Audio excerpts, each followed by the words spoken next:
Assalamualaikum warahmatullahi wabarakatuh.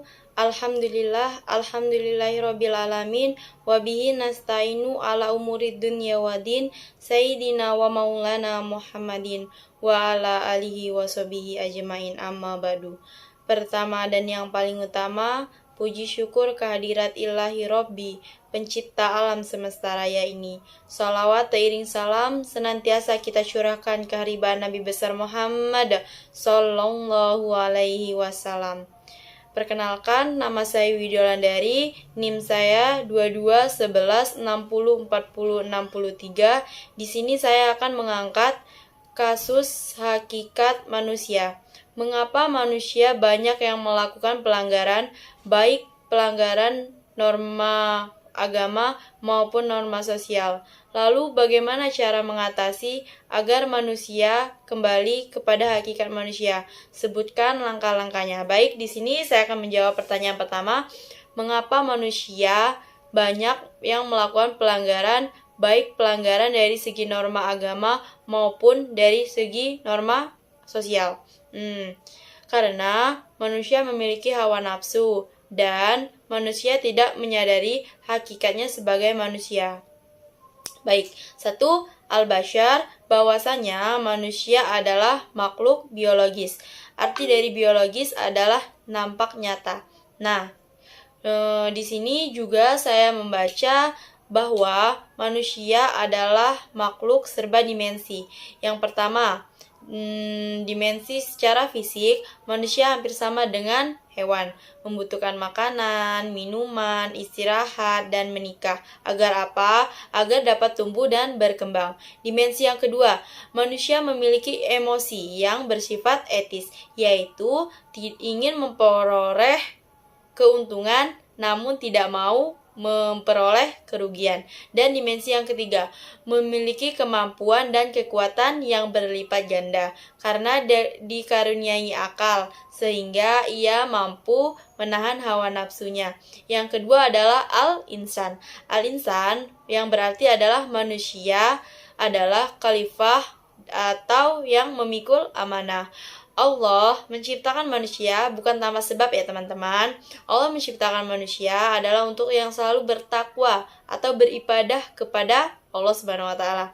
Nah, yang kedua, Allah menciptakan manusia untuk menjadi khalifah. Khalifah itu adalah pemimpin. Nah, di sini Allah menciptakan manusia untuk menjaga, mengelola apa saja yang ada di muka bumi ini yang telah Allah ciptakan. Yang ketiga adalah al-nas. Al-nas adalah makhluk sosial, yang dimana artinya adalah makhluk sosial itu adalah terkait antara manusia satu dengan manusia yang lain. Nah, di sini manusia tidak bisa hidup dengan sendiri. Manusia tentunya membutuhkan pertolongan orang lain. Nah, untuk itu manusia juga mengutamakan keharmonisan, menghormati perbedaan antara satu dengan yang lain. Manusia tidak membeda-bedakan ras, agama, bahasa, makanan.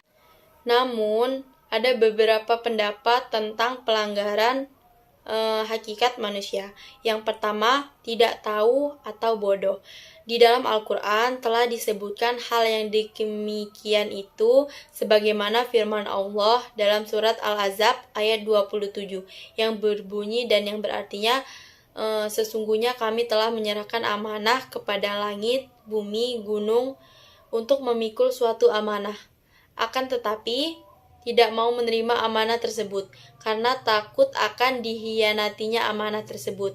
Dan manusialah yang mau menerima amanah tersebut. Dan sesungguhnya manusia itu sangat zalim dan bodoh. Yang kedua, tidak mau tahu.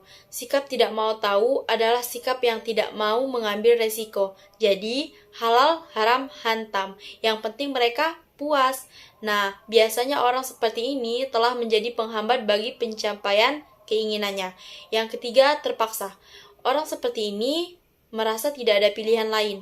Ia terpaksa melakukan bisa jadi karena kondisi ekonomi, sosial, ataupun dilakukan atas perintah atasannya atau bosnya ya. Apapun karena mendapatkan ancaman dari orang lain. Yang keempat, tidak mampu mengendalikan diri. Suatu ketika terjadi di zaman Nabi Muhammad SAW, ada seorang penggali pengubur yang setiap orang meninggal dunia ia telah mencuri kain kapan mayat yang telah dikebumikan. Di saat giliran ada seorang gadis Ansar yang meninggal dunia. Ketika ia mengambil kain kafan tersebut, dilihatnya lah tubuh mayat tersebut sangat cantik, indah, molek lah pokoknya ya. Nah, sehingga timbullah rasa gairah untuk menyetubuhinya. Nauzubillahi min dzalik. Nah, setelah terjadi persetubuhan tersebut, ia merasa puas dan melapor kepada Nabi Muhammad SAW dan menceritakan segala kejadian tersebut kepada Nabi Muhammad SAW. Namun, menurut Nabi, dosa yang dilakukannya sangat besar dan perbuatan ini tidak bisa diampuni oleh Allah Subhanahu wa taala. Mendengar jawaban Nabi tersebut, dia pun mengikat dirinya dengan tidak mau makan, tidak mau minum.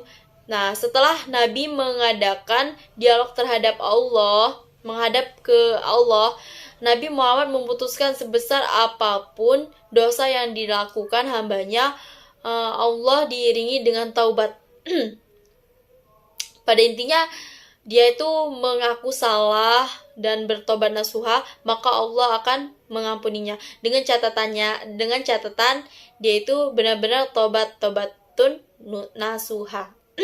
Diucapkan oleh perkataan dan dilakukan oleh perbuatan dan tidak akan mengulangi perbuatan tersebut. Nomor 6 adalah sudah terbiasa. Nah, bagi orang yang sudah terbiasa melakukan suatu perbuatan yang baik maupun yang jelek. Nah, yang terakhir adalah bagaimana cara mengatasi agar manusia kembali kepada hakikat manusia. Nah, yang pertama adalah menanamkan moral agama pada diri kita agar terjauhi dari pelanggaran tersebut. Yang kedua, menjaga perilaku. Di dalam surat An-Nahl ayat 16, surat ke-16 ayat 90, Allah telah menjelaskan juga. Nah,